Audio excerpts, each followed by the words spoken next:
Saan kaya pwede mag-apply dito, Bang? Anak, kailangan mong kumain para sa anak mo.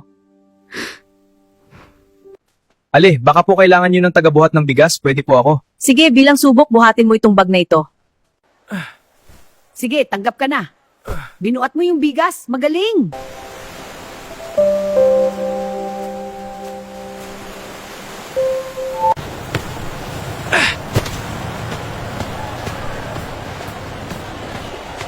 Oh, iho, ito na ang last sahod mo. Kasi uuwi ako sa probinsya, magbabakasyon ako.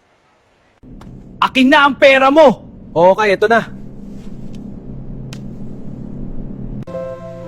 Paano na to?